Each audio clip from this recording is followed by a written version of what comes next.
दोस्तों, आज की कहानी है मैं और मेरी प्यारी दादी। मम्मी, मैं बुढ़िया के साथ स्कूल नहीं जाऊंगा, ना ही उनके साथ वापस आऊंगा। मेरे 8 साल के बेटे ने गुस्से में अपना स्कूल बैग फेंकते हुए कहा। तो मैं हैरान हो गई। ये तू क्या कह रहा है? अपनी दादी को बुढ़िया क्यों कह रहा है?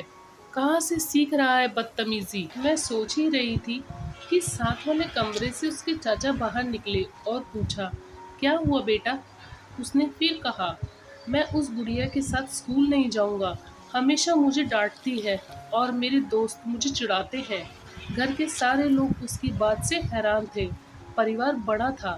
मैं, मेरे पति, मेरे बेटा, 2 देवर और देवरानी, सास ससुर, ननद और नौकर भी। फिर भी मेरे बेटे को स्कूल छोड़ने और लाने की जिम्मेदारी उसकी दादी की थी। उनके पैरों में दर्द रहता था, पर पोते के प्रेम में कभी शिकायत नहीं की थी। बहुत प्यार करती थी उसको, क्योंकि घर में सबका लाडला जो था।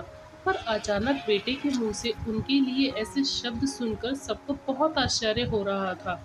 शाम को जब सब खाना खाने बैठे, तो सबने उसे समझाने की बहुत कोशिश की, पर वह अपनी जिद पर अड़ा रहा और पति ने तो गुस्से में उसे थप्पड़ भी लगा दिया। तब सबने तय किया कि कल से उसे स्कूल छोड़ने और लेने माजी नहीं जाएगी। अगले दिन से कोई और उसे लाने ले जाने लगा। आखिर उसने ऐसा क्यों किया? मैं उससे बहुत नाराज थी। शाम का समय था। मैंने दूध गर्म किया और बेटे को देने के लिए छत पर पहुंची, तो बेटे के मुंह से मेरे बारे में बात सुनी तो मैं हैरान रह गई।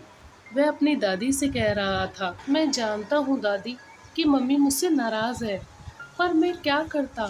इतनी गर्मी में वो आपको मुझे लेने भेज देते थे। आपके पैरों में दर्द भी तो रहता है। मैंने जब मम्मी से कहा, तो उन्होंने कहा कि दादी अपनी मर्जी से तुझे लेने जाती है। दादी, मैंने झूठ बोला, मैंने गलत किया, पर आपको परेशानी से बचाने के लिए मुझे यही सही लगा। आप मम्मी को बोल दो मुझे माफ़ कर दे। मुझे अपने बेटे के झूठ बोलने के पीछे के बड़प्पन को महसूस कर गर्व हो रहा था। मैंने दौड़कर अपने बेटे को गले से लगा लिया और बोली, नहीं बेटा, तुमने कुछ गलत नहीं किया। हम सभी पढ़े लिखे नासमझों को समझाने का यही तरीका सही था। दोस्तों, घर के बुजुर्ग लोगों का ख्याल उसी तरह रखें जैसा उन्होंने हमारे बचपन में रखा था। दोस्तों, आपको ये कहानी कैसी लगी हमें कमेंट करके ज़रूर बताएं।